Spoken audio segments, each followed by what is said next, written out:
Bom, gente, então, bom dia, boa tarde, boa noite, dependendo do horário que vocês estiverem assistindo esse vídeo. Nós vamos falar agora sobre a responsabilidade civil nas relações de consumo. Esse é o primeiro de 4 vídeos, tá? Que nós vamos falar, então, que nós vamos tratar desse tema de responsabilidade civil consumerista, né, no plano de direito do consumidor. Bom, vamos começar com uma introdução. Tradicionalmente, o direito civil, ele dividia o regime de responsabilidade em 2 tipos. Tá? O Instituto da Responsabilidade em 2 tipos. Aquela responsabilidade que a gente denomina de responsabilidade contratual, aquela responsabilidade que decorre, tá, do descumprimento de uma obrigação, cuja previsão está prevista entre os artigos 389 e seguintes do Código Civil, tá? E aquela responsabilidade que a gente chama de responsabilidade extracontratual ou aquiliana, que é aquela que decorre do descumprimento de um dever jurídico, tá? Que causa dano, né? Esse também é um dado elementar, que é o ato ilícito, que decorre de um ato ilícito, ou do abuso de direito, lá dos artigos 186 e 187, cumulados com 927 do Código Civil, 927 e seguintes também do Código Civil. Esses são os institutos clássicos da responsabilidade civil, tá? Do direito civil. Ocorre que esses institutos, embora ainda tenham grande valia para as relações privadas, eles não dão conta, tá, da relação de consumo. Eles não são suficientes para atender à complexidade da relação de consumo. Tá? Então, quando o legislador ele vai tratar do tema da responsabilidade civil dentro do Código de Defesa do Consumidor, dentro das relações entre consumidor e fornecedores, a gente vai ter a criação de um novo instituto de responsabilidade, que é uma fusão da responsabilidade contratual com a responsabilidade extracontratual. Né? A gente vai chamar esse novo tipo de responsabilidade que surge com o Código de Defesa do Consumidor de responsabilidade pelo fato ou vício do produto ou do serviço. Responsabilidade pelo fato ou vício do produto ou do serviço. Então, nesse caso, tá, não vai mais importar, do ponto de vista do legislador, não vai mais importar se aquela relação decorre de um contrato ou do descumprimento de um dever jurídico geral, tá? Mas simplesmente do fato de que existe uma relação consumerista, uma relação jurídica de consumo entre consumidor e fornecedor. Tá? Esse é um dado elementar. Então, o direito civil clássico separava contrato, responsabilidade contratual de responsabilidade extracontratual, o direito do consumidor ele une essas duas coisas. Ele pouco importa, tá? Para ele pouco importa se o prejuízo decorre do descumprimento de uma norma contratual, de um dispositivo contratual, ou se decorre do descumprimento de um dever jurídico geral. Tanto faz. Em ambos os casos, havendo prejuízo para o consumidor, haverá dever de indenizar. Então, é isso que importa para o direito civil.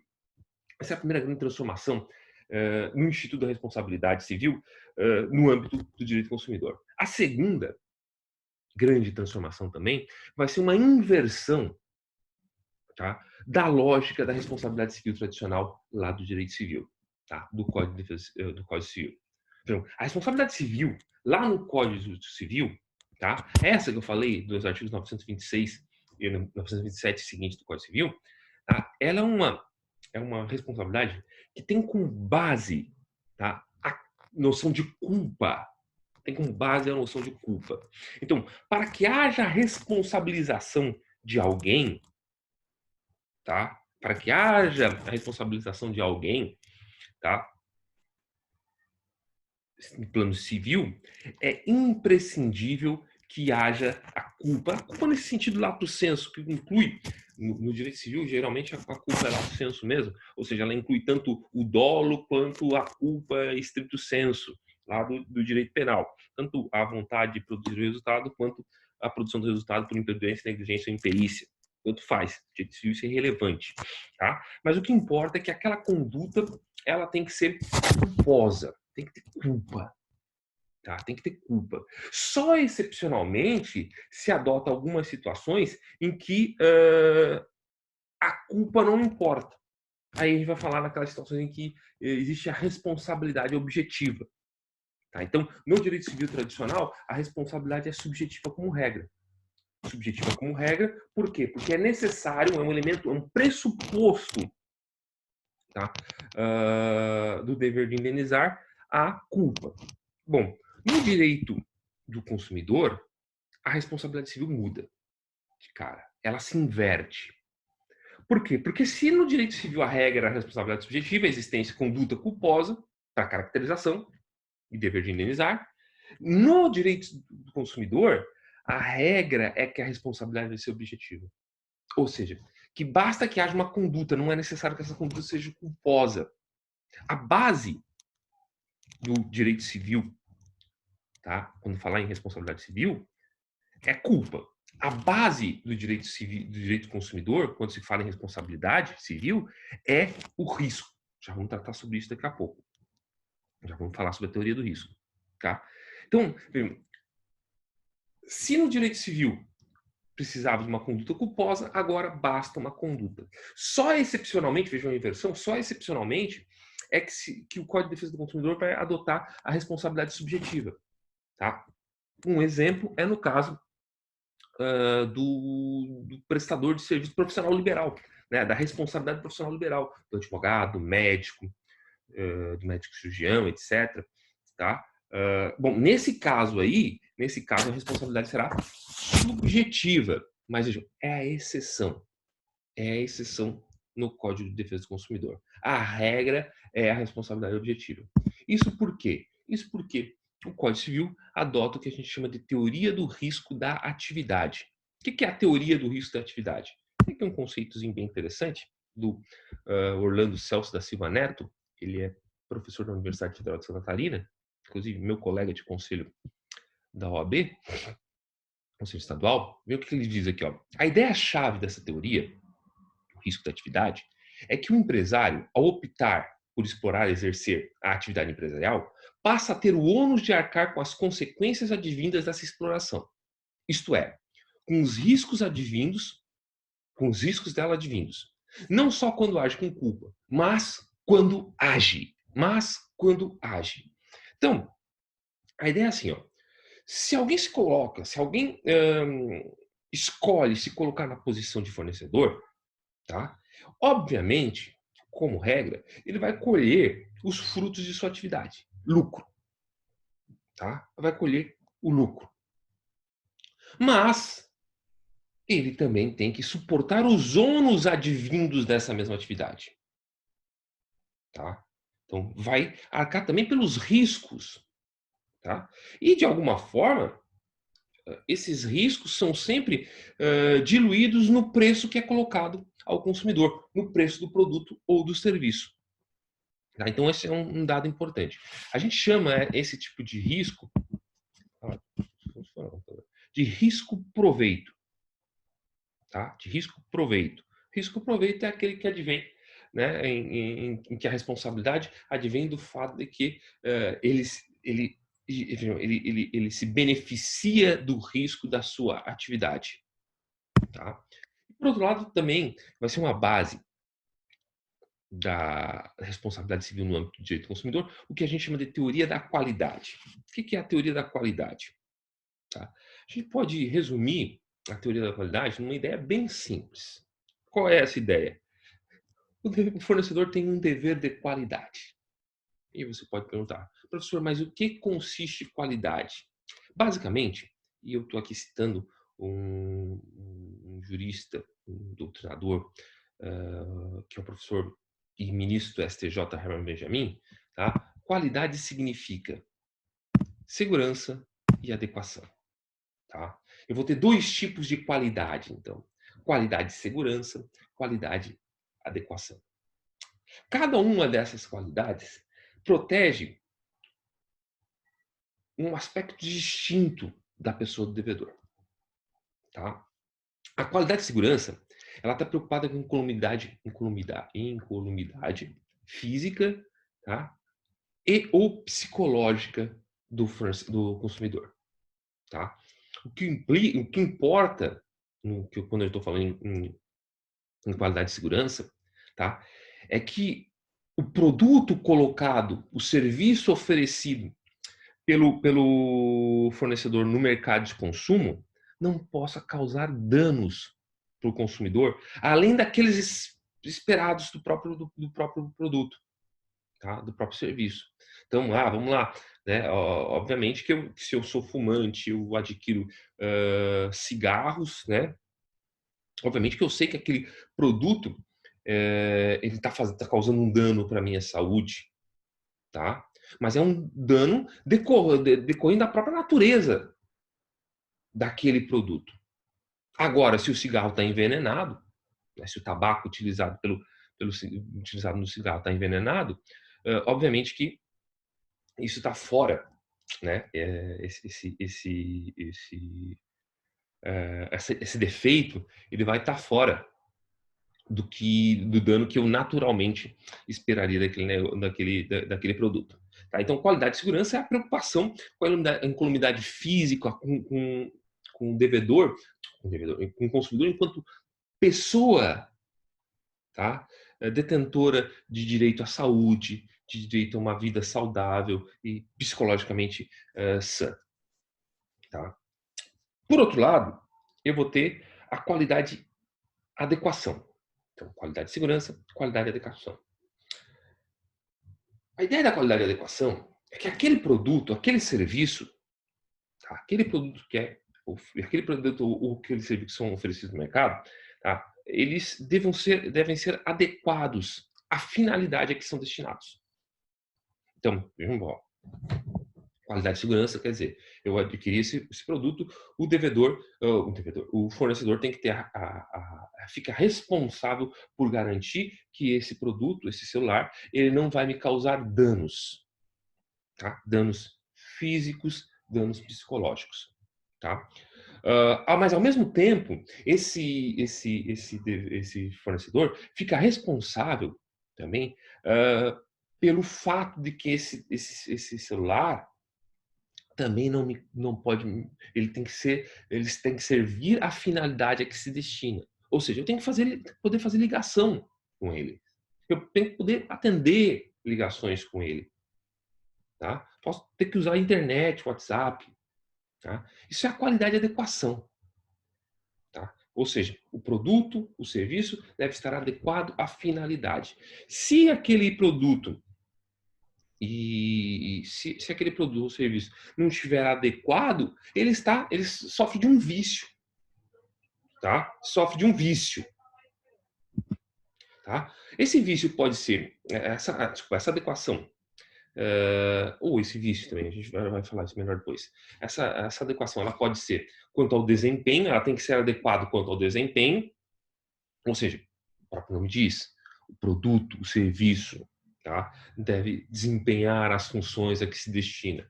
Volto a ressaltar, o celular tem que ligar, o celular tem que receber ligações, tem que acessar o WhatsApp, tá? Ele tem que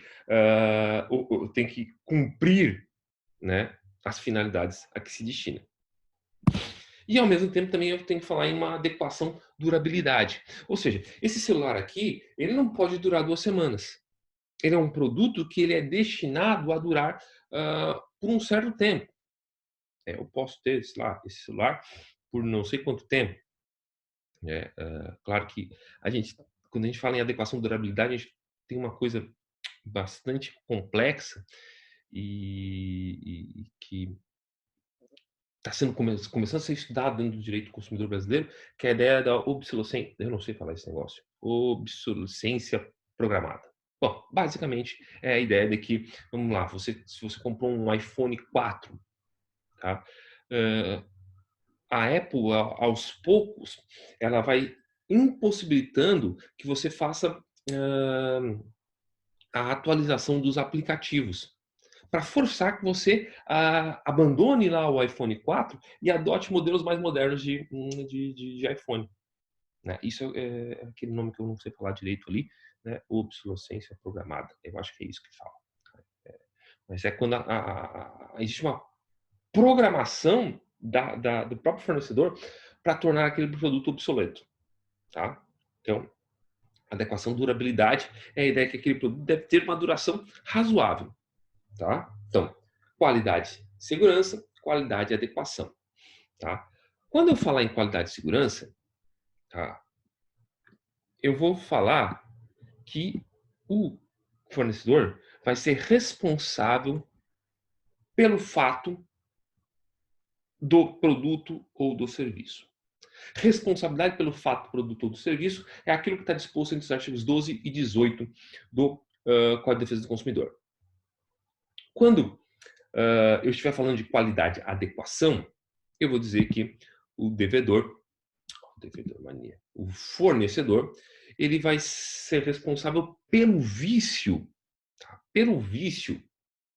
tá? Tá?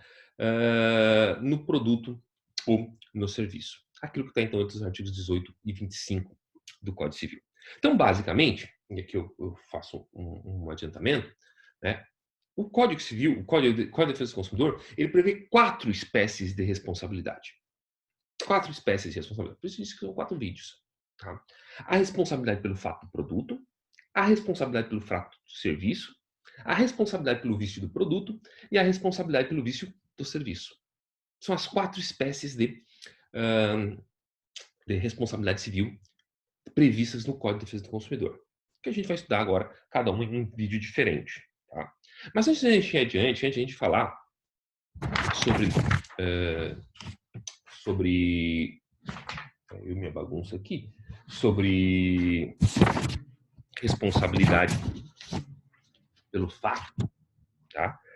Convém a gente fazer uma distinção, tá, entre vício e defeito. Vício e defeito são a mesma coisa? Bom, apesar de algumas posições,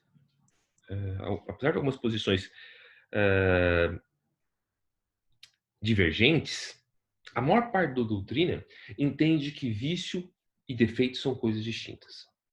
Tá?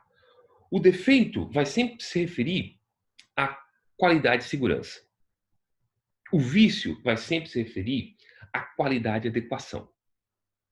Tá? Essa é a posição da maior parte da doutrina. Não é uma posição pacificada, não é uma posição uníssona, monolítica, tá? Mas é a posição da maior parte da doutrina. Tá? E daí, então, eu vou ter essa distinção. O vício está ligado sempre à responsabilidade pelo vício do produto ou do serviço. Então, a falta de adequação do produto ou do serviço à sua finalidade, né? Ou não serve para o seu desempenho, ou não é durável o suficiente, não tem uma duração razoável. Né?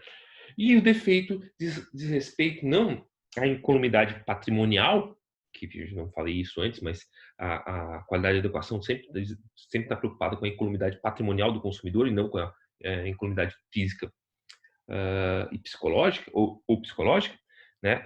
O vício ele vai decorrer sempre então dessa ausência.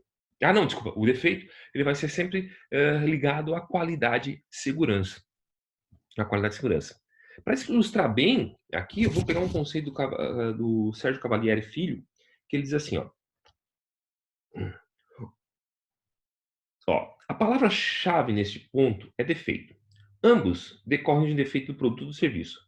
Só que no fato do produto ou do serviço, o defeito é tão grave que provoca um acidente que atinge o consumidor, causando-lhe dano material ou moral. O defeito, isso é a parte importante, vamos ressaltar aqui. O defeito compromete a segurança do produto ou do serviço. Falo melhor do que ele. Compromete a segurança não tanto do produto ou do serviço, mas do consumidor, né? Vício, por sua vez, é um defeito menos grave, circunscrito ao produto ou serviço em si. Um defeito que lhe é inerente ou intrínseco, que apenas causa o seu mau funcionamento ou não funcionamento. Então, a partir de agora, para que a gente possa manter um rigor metodológico, né, a gente vai utilizar defeito sempre quando o produto ou serviço puder causar algum tipo de dano físico ou psicológico no consumidor, e vício sempre quando o defeito, né, sempre quando o produto ou serviço, desculpa, pode causar algum tipo de dano patrimonial. tá? Para o devedor, tá? Para o devedor. Para o devedor não, para o consumidor, tá? Para o consumidor. Beleza? Tranquilo? Então essa é a primeira parte da introdutória, né? Agora em seguida a gente vai falar sobre as espécies de responsabilidade no Código de Defesa do Consumidor. Bom, seguindo então, agora a gente vai falar das espécies de responsabilidade no CDC. Como eu disse para vocês, são 4 espécies de responsabilidade no CDC, tá? Responsabilidade pelo fato do produto, responsabilidade pelo fato do serviço, responsabilidade pelo vício no produto e responsabilidade pelo vício do serviço. Todas essas hipóteses estão entre os artigos 12 a 25 do Código de Defesa do Consumidor, tá? Primeiro que a gente vai analisar aqui é a responsabilidade pelo fato do produto. É aquela que está prevista no artigo 12, tá? No artigo 12, no caput do artigo 12 da Lei 8.078 do Código de Defesa do Consumidor. Diz lá o artigo 12. O fabricante, o produtor, o construtor, nacional ou estrangeiro, o importador, respondem, independentemente da existência de culpa, responsabilidade objetiva, como falei para vocês, pela reparação dos danos causados aos consumidores por defeitos decorrentes isso é importante, decorrentes do projeto, fabricação, construção, montagem, fórmulas, manipulação, apresentação ou acondicionamento de seus produtos, bem como por informações insuficientes, ou inadequadas sobre sua utilização e riscos. Tá? Como eu falei para vocês, o defeito é sempre uma falha, né, de segurança do produto, ao contrário do vício, que é apenas a sua inadequação para o uso. Tá? Esse é o primeiro ponto. Bom, como a gente pode ver, o Código de Defesa do Consumidor, perdido aqui nessa telinha, o Código de Defesa do Consumidor, ele, nesse artigo 12, vai trazer uma série de conceitos aqui, tá? De fornecedor. A gente tem lá no artigo 3º do CDC o conceito geral de consumidor. É aquele artigo que diz, a gente estudou no vídeo anterior, que diz assim, ó, fornecedor é toda pessoa física, jurídica, público, privado, nacional e estrangeiro, bem como entes especializados que desenvolvem atividade de produção, montagem, criação, construção, transformação, importação, exportação, distribuição ou comercialização de produtos ou prestação de serviços. Tá? O código aqui, no artigo 12, ele vai definir, então, ele vai estabelecer, né, o fabricante, o produtor, o construtor e o importador como aqueles que podem vir a responder pelo fato do produto. E aí eu trago aqui para vocês os seguintes conceitos. Né? Quem é o fabricante? Tá? Fabricante é aquele que participa da fabricação do produto, mesmo que de apenas um componente ou que simplesmente tenha se encarregado de montá-lo. Isso é importante. Então, o fabricante é, por exemplo, quem produz esse celular por inteiro, quem é responsável pela produção de apenas alguns dos componentes, um ou alguns dos componentes desse celular, ou então aquele que é responsável simplesmente pela sua montagem. Ele não produziu nada, ele não fabricou nenhum componente do produto. No entanto, ele é responsável pela sua montagem. Tá? Ele vai ser fabricante nos termos do que dispõe o artigo 12. O produtor, por outro lado, é aquele que coloca no mercado de consumo um produto não industrializado, de origem animal ou vegetal. Né? Ficou um parênteses perdido ali. Tá? De origem animal ou vegetal. O que quer dizer isso? Bom, o produtor é o produtor rural. Tá? Ela está ligada à comercialização de produtos do agronegócio, vamos dizer assim, como regra. O importador, tá? O importador é aquele que coloca no mercado de consumo nacional produto de origem estrangeira. Também bastante óbvio. E o construtor é aquele que coloca no mercado de consumo bens imóveis. Tá? Esses são os quatro que se inserem aqui na responsabilidade pelo fato do produto. O fabricante, o produtor, o importador e o construtor. O Código de Defesa do Consumidor, ele adota uma técnica de responsabilização bastante interessante. Algumas vezes, ele vai dizer que a responsabilidade é do fornecedor. Quando ele fala que a responsabilidade é do fornecedor, ele está apontando que todo mundo, todas as pessoas que participam da cadeia de fornecimento, ou seja, do fabricante até o comerciante, independentemente de existir vínculo contratual ou não, vão responder. Então, eu não tenho contrato, eu sou uma grande indústria, vendo meu produto para um monte de gente, e aí, por meio de terceiros, o meu produto é vendido para um comerciante, e esse comerciante coloca esse produto no mercado. Tá? Eu não tenho vínculo contratual nenhum com quem vai adquirir esse produto do comerciante. E, no entanto, eu vou ter responsabilização, vou ser responsabilizado, tá? Por eventual falha que esse produto venha a ter, tá? Agora, quando o Código Civil ele utiliza uma nomenclatura específica, fabricante, produtor, importador, construtor, tá? Ele reduz o âmbito da responsabilização. Porque daí agora, nesse caso, e aí isso é importante no artigo 12, não é o fabricante e o comerciante que respondem, é o fabricante. Não é o produtor e o comerciante que responde, é o produtor. Não é o importador e o comerciante que responde, não é o importador. Não é o construtor e aquele que vendeu o imóvel, né, o corretor que responde. Não, é o construtor. Perfeito? Então, eu acho que isso é um dado importante, tá? Para a gente não se perder nessa lógica do Código de Defesa do Consumidor. Tá? Bom, uma outra distinção que o código vai fazer também, se o computador permitir eu vou fazer também, são as espécies de fornecedor. Porque daí o código vai trazer o fornecedor real, o presumido e o aparente. Tá? O que é o fornecedor real? O fornecedor real é o fabricante, é o produtor do produto, é o construtor. Então, fabricante, produtor e construtor são o fornecedor real. É aquele que fabrica o produto, que coloca ele no mercado de consumo, às vezes não que produz, né, que constrói e coloca o produto no mercado de consumo. Tá? O presumido é o intermediário entre o consumidor e quem fabricou o produto. Tá? Então, o intermediário entre o consumidor e quem fabricou o produto é o que a gente chama de presumido. O exemplo de consumidor, de fornecedor presumido é o importador. Tá? O importador é um exemplo de fornecedor presumido. E, por outro lado, eu tenho também um fornecedor aparente.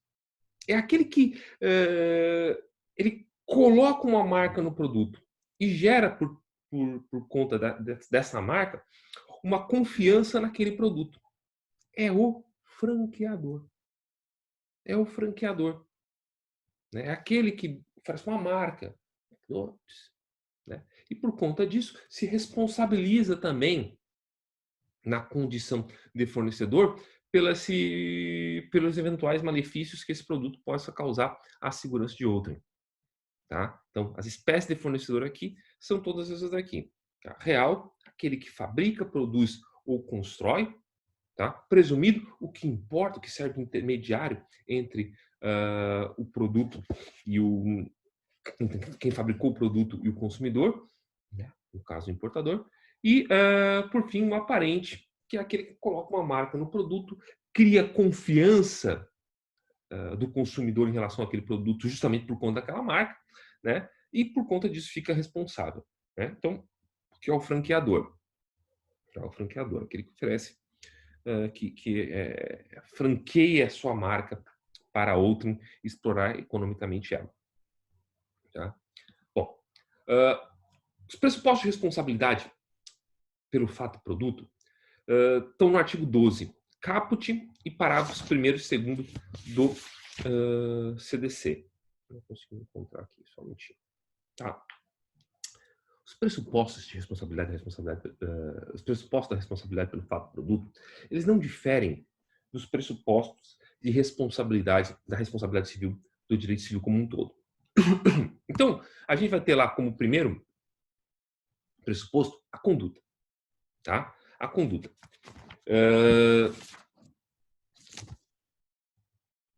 E isso é um dado elementar. O consumidor ele tem que provar, tá, que o fornecedor colocou o produto no mercado de consumo.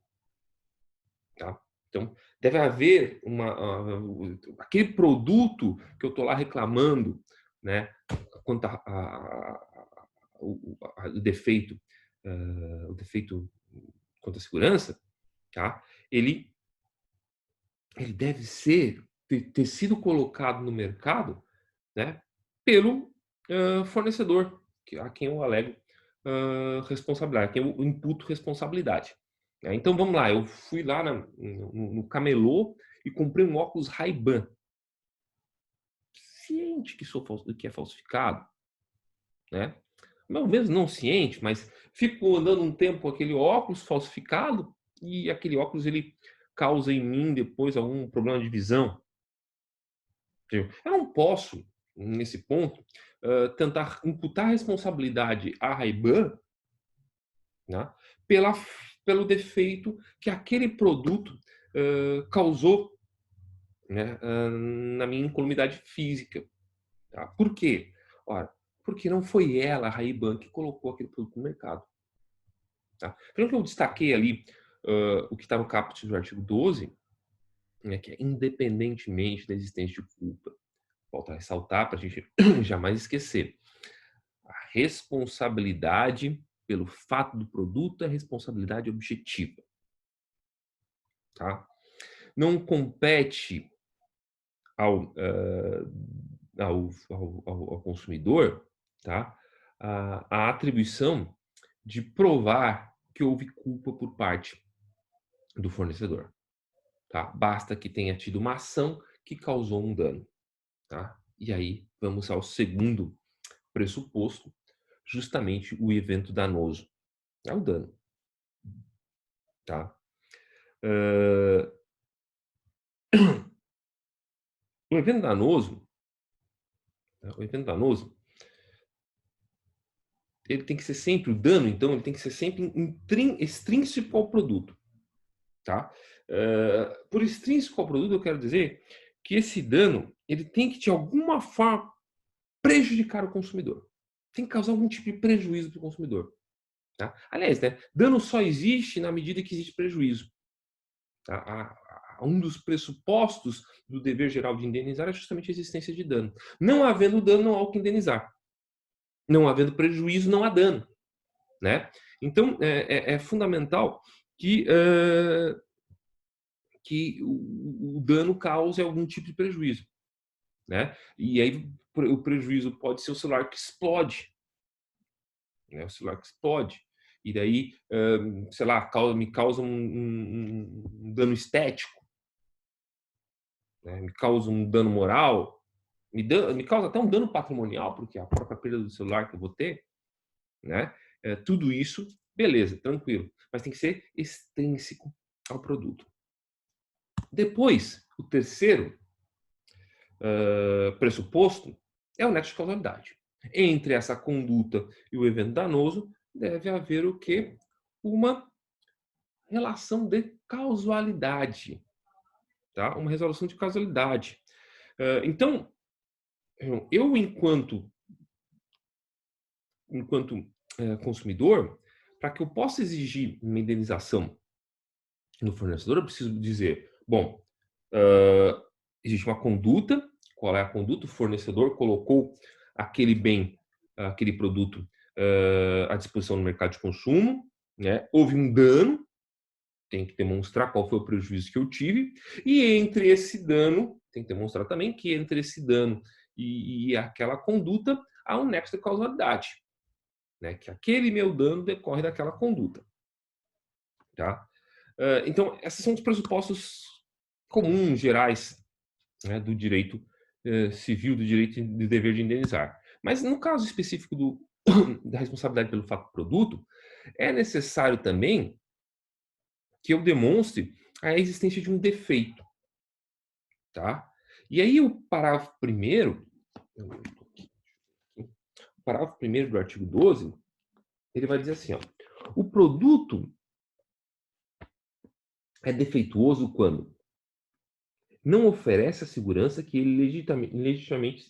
dele legitimamente se espera, levando-se em consideração as circunstâncias relevantes, entre as quais sua apresentação, o uso e os riscos que razoavelmente dele se esperam, a época em que foi colocado em circulação, tá? Então, a sua apresentação, basicamente são as informações decorrentes do produto, tá? Quando eu falo em apresentação, é quando ele é colocado no mercado, né? E ele, então, vai ter... Só um minutinho.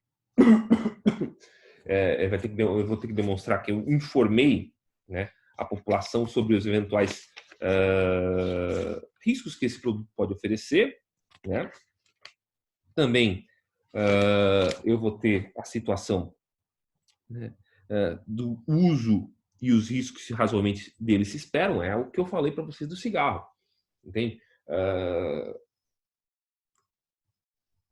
Havendo informação suficiente de que o cigarro é um produto que faz mal, que causa, por exemplo, câncer, eu não posso pretender buscar uma indenização posterior alegando que, olha, o cigarro causa câncer, eu tenho câncer por causa do cigarro, agora quero ser indenizado por conta disso. Não, eu já estou ciente, a informação é fundamental aqui, né? Porque se me fugiu o nome, sei lá, a Souza Cruz, não anunciasse, não desse publicidade aos efeitos danosos do seu produto, dos efeitos prejudiciais para a saúde do seu produto, ela eventualmente teria o dever de indenizar. Mas como aquele dano já é um dano, vou usar aqui de novo a expressão, um risco que razoavelmente dele se espera, né? Aí não há dever de indenizar. Tá? Não há dever de indenizar.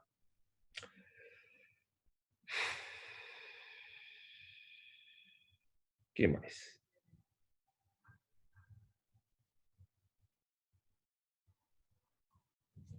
Vamos ver aqui, só um minutinho, gente. Então, opa.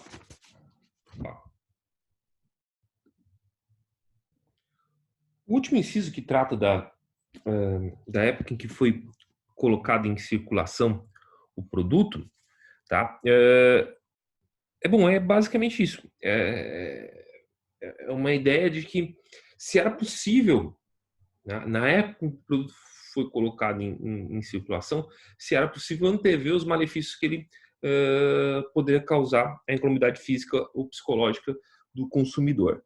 Tá? Então, essas são as três circunstâncias que a gente tem que pensar. Então, primeiro, se há informação suficiente sobre os eventuais males que um produto faz à segurança física e psicológica do consumidor, né? Se aquele risco, né? Ele é normal, ele está nos limites de normalidade e previsibilidade que são esperados dele produto, né? E se a época em que ele foi colocado em circulação no mercado de consumo era possível antever os seus malefícios. Aliás, nós vamos falar sobre isso mais na frente, que é o risco de desenvolvimento, tá? O risco de desenvolvimento. Mas que isso a gente vai falar daqui a pouco mais na frente, tá? Beleza? Então, esses são os pressupostos para que se verifique se há responsabilidade pelo fato do produto. Conduta, não precisa ser culposa. Dano, evento danoso ali. Tá? Nexos de causalidade e defeito. Bom, o Herman Benjamin ele vai trazer três espécies ou três modalidades de defeitos do produto. Tá? Primeiro, ele vai falar em defeito de concepção ou criação, que é aquele defeito que é um defeito no projeto, na fórmula ou no design do produto, tá? Esse defeito ele vai ser sempre inevitável e universal. Por quê? Porque é atingir a universalidade de todos os produtos colocados no mercado de consumo. Então imagina lá um carro que apresenta um defeito, uma falha, né? Uma falha na trava do cinto de segurança, no airbag, que é uma coisa bastante comum, né? Todos os modelos daquele carro, né? Todos os carros daquele modelo que foram lançados naquele ano no mercado de consumo, eles vão ter esse defeito de concepção e criação, tá? Depois, a doutrina vai falar em defeito de produção e fabricação. O que é defeito de produção ou fabricação? É o defeito no processo de fabricação, construção ou montagem, manipulação ou acondicionamento do produto, tá? Esse defeito, ele pode ser, na verdade, é um defeito que é inevitável, mas ele é pontual, tá? Ele é pontual.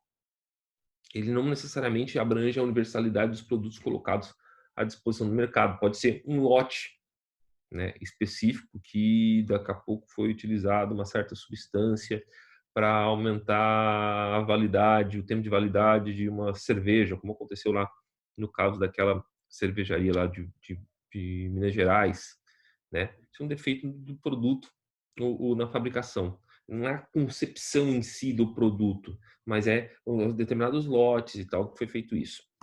E por fim, o defeito de comercialização e informação, que o nome é bastante claro do que corresponde, né? Então, é um defeito na apresentação, na informação insuficiente ou inadequada, inclusive na publicidade sobre determinado produto. Então, são essas as 3 modalidades de defeito reconhecidos na doutrina. Então, defeito de concepção, criação, tá? Defeito de produção, fabricação, defeito de comercialização e informação. Bom, e o comerciante? A responsabilidade do comerciante está prevista no artigo 13 do Código de Defesa do Consumidor. O comerciante é igualmente responsável, diz o caput do artigo, nos termos do artigo anterior, quando 1. O fabricante, o construtor, o produtor ou o importador não puderem ser identificados. Então, quando existe dificuldade de se verificar a origem, tá, daquele produto, tá, a gente o responsável, tá, pela indenização, pelo dever de indenizar, vai ser o comerciante. Se o produto for fornecido sem identificação clara de seu fabricante, produtor, construtor ou importador, que também é uma situação bastante interessante, e eu digo mais, os incisos 1 e 2, eles geralmente estão ligados à verdura, ao produto de origem animal, em que de fato é bem mais difícil da gente identificar, né, quem é o produtor, né? Então, nesse caso, me parece que a aplicação seria mais natural nesse caso, tá? E quando não conservar adequadamente os produtos perecíveis. Então, vejam daí, quando por culpa do comerciante, o produto perece e causa dano ao consumidor, tá? Por falta de conservação, né? E é interessante, até vou falar isso importante, que em todos esses casos, a responsabilidade do comerciante não afasta a responsabilidade do fornecedor. Tá? Não afasta a responsabilidade do fornecedor. Então, vamos pegar, mesmo quando o dano é causado pela falta de conservação decorrente de uma omissão do comerciante, tá? Nada impede, essa é a jurisprudência do STJ, nada impede que o consumidor ele acione diretamente o fornecedor e não o comerciante, tá? E não o comerciante. Isso é um dado interessante. Então, essa responsabilidade do comerciante não afasta, em nenhuma das hipóteses, não afasta a responsabilidade do fornecedor também, tá? E aí é um detalhe interessante. Existe uma divergência doutrinária, tem várias, né? Vocês podem ver, mas existe uma divergência doutrinária bem forte aqui sobre qual é a natureza da responsabilidade do comerciante, se ela é subsidiária ou se ela é solidária, né? O que é a responsabilidade subsidiária? Responsabilidade subsidiária é a ideia de que, primeiro, o consumidor deve demandar o fornecedor, e só se não for possível a ele identificar o fornecedor, é que ele demanda o comerciante. Enquanto se a responsabilidade for solidária, né, se a responsabilidade for solidária, aí tanto faz. O consumidor poderia demandar tanto o comerciante quanto o fornecedor, ou comerciante e fornecedor ao mesmo tempo. Tá? A maior parte da doutrina, no entanto, se inclina no sentido de responsabilidade subsidiária. Então, a regra é que a responsabilidade pelo fato do produto, tá, é uma responsabilidade sempre do fornecedor. Tá? Só excepcionalmente é que, então, vai ser do comerciante. Tá certo? Artigo 13, caput. Bom, o próprio artigo 13 também, ele estabelece o direito de regresso do comerciante contra o fornecedor. Diz lá o artigo 13, parágrafo único. Aquele que efetivar o pagamento ao prejudicado poderá exercer o direito de regresso contra os demais responsáveis, segundo sua participação na causação do evento danoso. Então, vamos pegar aqui. Beleza. O produto não foi muito bem identificado. Tá? Eu, comerciante, coloquei o produto no mercado. Esse produto causa dano ao consumidor. O consumidor demanda, com base no artigo 13, inciso 1º, me demanda em juízo. E eu pago lá, então, o dano. Pago o prejuízo que ele teve. Indenizo ele pelo dano que eu causei a ele. Né? Bom, eu posso, então, demandar em uma ação autônoma ou nos próprios autos da ação movida pelo consumidor, o fornecedor. Se ele foi responsável pelo fato, né, pelo defeito do produto que causou o dano à saúde do consumidor. E também vale o contrário. Falei para vocês que no artigo 13, inciso 3º, nada impedia que o consumidor demandasse diretamente o fornecedor e não o comerciante, mesmo quando ele, comerciante, era o responsável pelo defeito no produto, né? por se omitir em tomar os devidos cuidados na sua conservação. Bom, o que vai acontecer? O fornecedor vai ser demandado, vai ser obrigado, então, a pagar o consumidor e depois ele ingressa com ação regressiva, tá, contra o comerciante. Ação regressiva ou nos próprios autos, né, da ação indenizatória, ele pode solicitar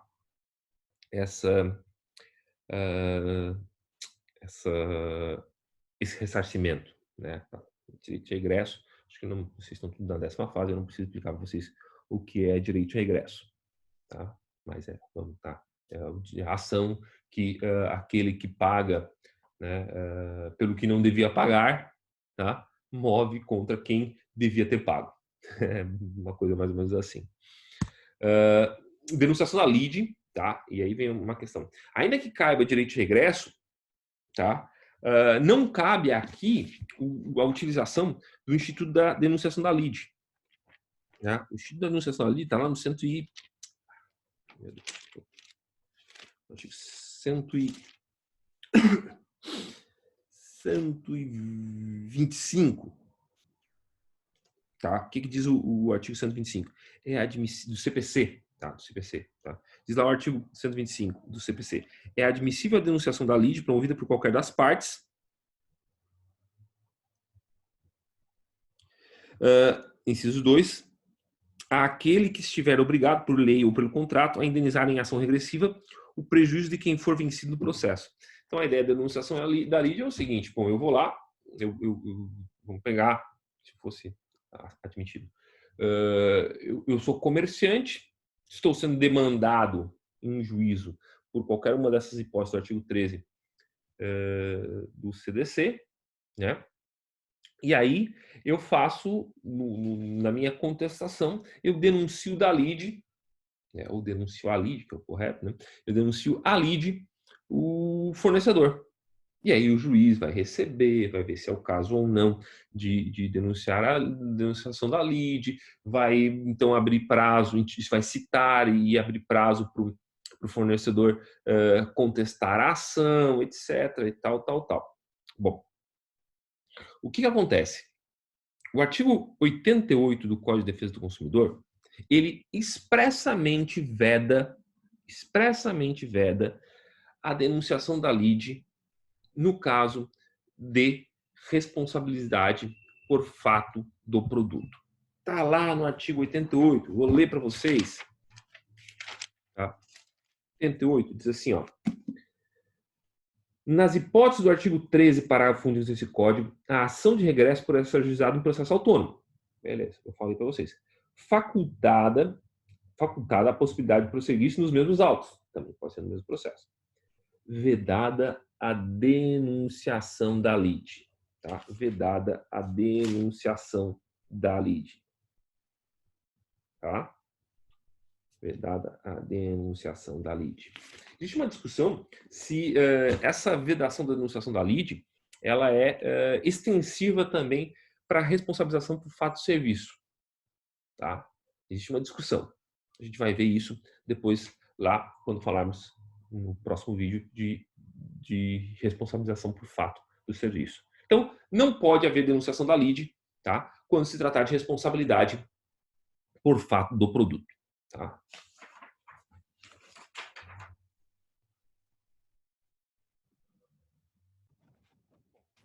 Parte final do nosso vídeo, que são aquele que trata das excludentes de responsabilidade pelo fato do produto. Em quais situações o fornecedor não responde por um eventual defeito do produto. Tá? Bom, as hipóteses estão no artigo 13, tá? Desculpa, no artigo 12, parágrafo 3º do CDC, do Código de Defesa do Consumidor. Então diz assim, ó, o caput não, desculpa, o parágrafo 3º. Artigo 12, parágrafo 3º. O fabricante, o construtor, o produtor ou o importador só não será responsabilizado quando provar. Então, isso é, o primeiro dado importante aqui é que o ônus da prova da existência dessas situações é única e exclusivamente do fabricante, do construtor, do produtor ou do importador. Tá? O ônus da prova é sempre do fornecedor. Não compete ao consumidor fazer esse tipo de prova. Então, a primeira prova, ou primeira excludente, desculpa, é que ele, fabricante, construtor, produtor ou importador, não foi o responsável por ter colocado o produto no mercado. A situação que eu cito como exemplo, né, é a situação do óculos falsificado, o óculos de sol falsificado Ray-Ban. Tá? Aqui, obviamente, né, não vai haver dever de indenizar justamente porque não há conduta que possa ser imputada ao fornecedor. Não foi ele não é o fornecedor do produto de fato. Tá? Ora, se não há conduta que lhe possa ser imputada, né, se não foi ele responsável por colocar o produto no mercado, prova que compete exclusivamente a ele, bom, não há por que falar em dever de indenizar por parte dele. Segundo, também, gente, segundo é quando não, embora haja colocado o produto no mercado, o defeito não existe. Então, eu estou diante daquelas situações em que, de fato, eu sou responsável, eu sou fornecedor, tá? Houve uma conduta, mas não há defeito. Não há defeito. E quando eu falo aqui que não há defeito, tá? Aquele produto pode até causar um dano para a minha saúde, mas aquele dano ele era esperado, ele era conhecido. Volto a falar, a questão do cigarro. Tá? Então, e não existe defeito no sentido jurídico, tá, do cigarro. Por quê? Ora, porque o dano causado pelo cigarro está dentro do limite de normalidade que se espera daquele produto. Tá? Ou quando há culpa exclusiva do consumidor ou de terceiro. Então, no primeiro caso, não colocou o produto no mercado, ausente o pressuposto conduta. No segundo caso, ausente o pressuposto defeito. No terceiro caso, está ausente o pressuposto nexo de causalidade. Se a culpa do defeito é exclusiva do consumidor ou de terceiro, tá? Não existe relação entre a conduta do fornecedor e o dano causado.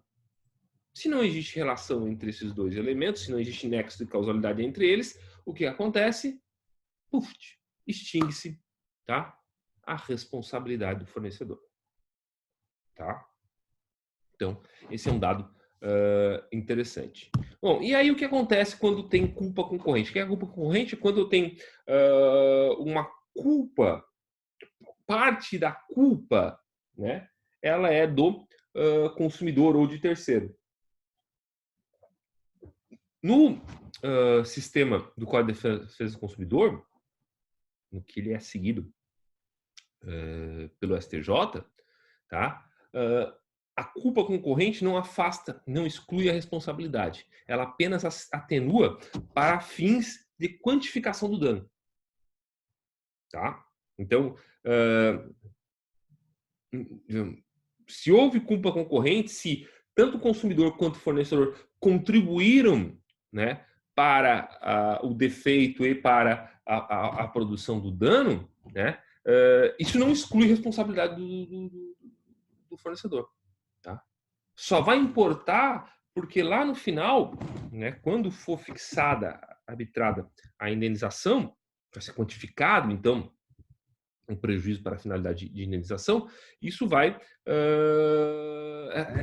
haver uma atenuação, né, uma divisão parcial, pelo menos, no grau de quanto cada um concorreu para a produção do dano, né, e, eventualmente, uma redução no valor da indenização.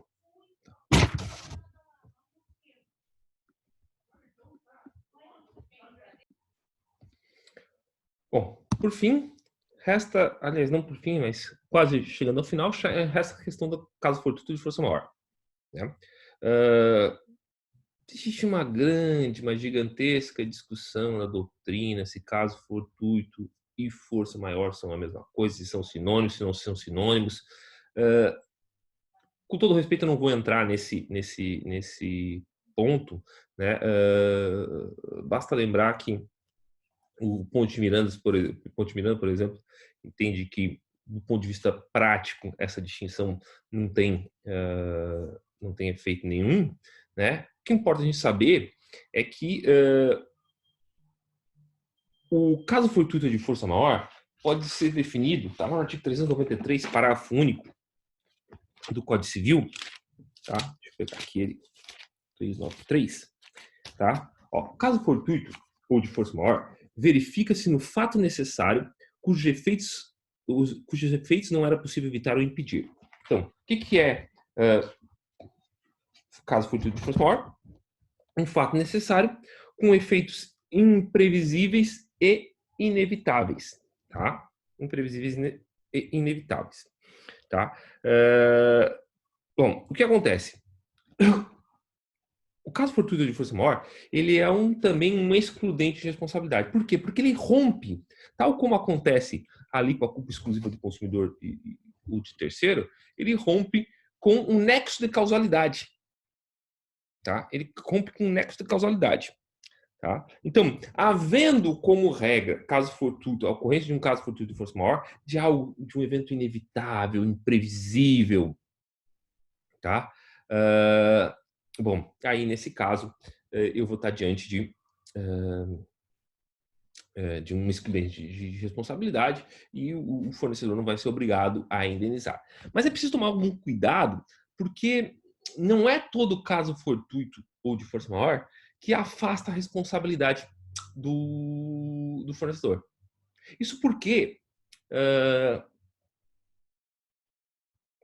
é intrínseco ao sistema consumerista a noção de risco da atividade. Então, a gente vai fazer uma distinção aqui entre o fortuito interno e o fortuito externo. Tá? O fortuito interno, vou pegar aqui uma definição. Olha o que diz o Sérgio Cavalieri Filho quando ele vai definir esses dois institutos.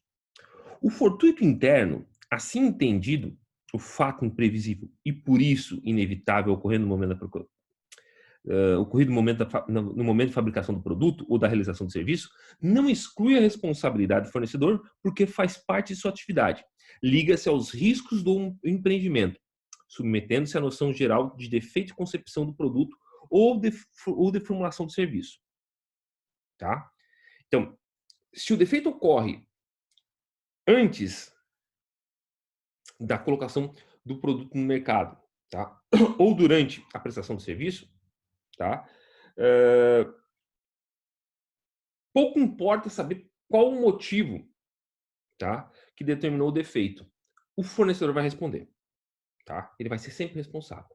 Um exemplo que a gente costuma encontrar na doutrina, né, é o pneu do ônibus que estoura e por conta desse defeito no pneu do ônibus, acaba, vejam, fato necessário, imprevisível e inevitável, né, mas que por conta disso não causa dano para os passageiros e até para terceiros. Bom, muito embora isso possa ser colocado como um caso fortuito de força maior, né, ele é um risco inerente à atividade prestada pela empresa concessionária de transporte público coletivo, né? Então, nesse caso, ela é obrigada a indenizar. E o que é o fortuito externo? Bom, vamos recorrer ao Sérgio Cavalieri Filho de novo. O mesmo já não ocorre com fortuito externo. Assim entendido, aquele fato que não guarda nenhuma relação com a atividade do fornecedor. Absolutamente estranho ao produto ou serviço, via de regra ocorrido em momento posterior à sua fabricação ou formulação. Em caso tal, nem se pode falar em defeito de produto ou de serviço. O que seria um fortuito externo? Eu acabei de citar um exemplo, né, que é o do ônibus, né, do pneu do ônibus que estoura e acaba lesando, então causando dano para os passageiros, né, dos usuários do serviço e para também a terceiros, né, consumidor por equiparação. A gente já viu isso na aula passada. Bom, eu posso citar agora então o caso de um roubo à mão armada no interior do ônibus. Tá? A empresa de ônibus é obrigada a indenizar os passageiros? Não. Por quê? Porque não é inerente, não é um risco inerente à atividade dela, empresa de ônibus, né, essa situação. Tá? Então a gente pode botar assim que o fortuito interno, tá, é aquele fato que, embora seja necessário, imprevisível e inevitável, ele está ligado ao risco da atividade. Enquanto que o fortuito externo é aquele que é um risco não esperado, tá? Porque ultrapassa os limites da atividade do fornecedor. Tá? Como o CDC faz essa distinção entre fortuito interno e fortuito externo, a gente vai ter a situação então que o fortuito interno se indeniza, tá? O fornecedor é obrigado a indenizar. O fortuito externo, o fornecedor fica isento do dever de indenizar, tá? Fica isento do dever de indenizar. Pode botar assim uma situação tipo um prédio que cai em decorrência de um terremoto, né? E o prédio que cai em decorrência de um defeito de fabricação, tá? Um vício, na verdade, né? Beleza? Tranquilo? Então, assim, para arrematar essa parte, espero que o vídeo não tenha ficado muito comprido, acho que fiquei curtinho dessa vez, né? Várias edições nesse sentido, vou tentar. A gente vai tratar agora do risco de desenvolvimento. O último ponto é uma coisa bem simples. O que é o risco de desenvolvimento? Risco de desenvolvimento, tá? O Herman Benjamin, ó, vamos lá de novo, ele diz assim, ó,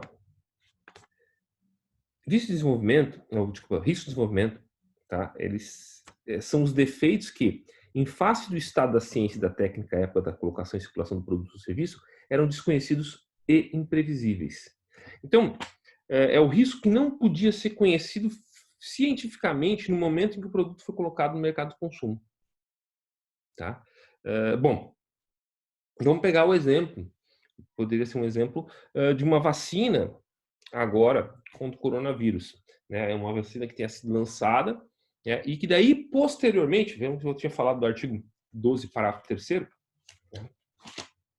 Do artigo 12, parágrafo 3º, parágrafo 3º, não, desculpa, 12, parágrafo 3º, inciso 3º, né? Então, a vacina é colocada em circulação, as pessoas se vacinam e tal, e tempos depois descobre-se que, e aí, porque a ciência avançou nesse sentido, descobre-se que aquela vacina causa danos colaterais, né? Efeitos colaterais. Bom, o que entende a jurisprudência brasileira e a doutrina brasileira quando trata de risco de desenvolvimento? Ela entende que isso não é uma excludente de responsabilidade, tá? Então, o risco de desenvolvimento, o fato de que o fornecedor não é capaz de conhecer, quando coloca no mercado, os potenciais efeitos nocivos de um produto, tá? Não afasta a responsabilidade dele, fornecedor, em indenizar por eventuais prejuízos, tá? Então é isso, daí próximo vídeo a gente vai falar sobre responsabilidade por responsabilidade pelo fato do serviço, tá? Responsabilidade pelo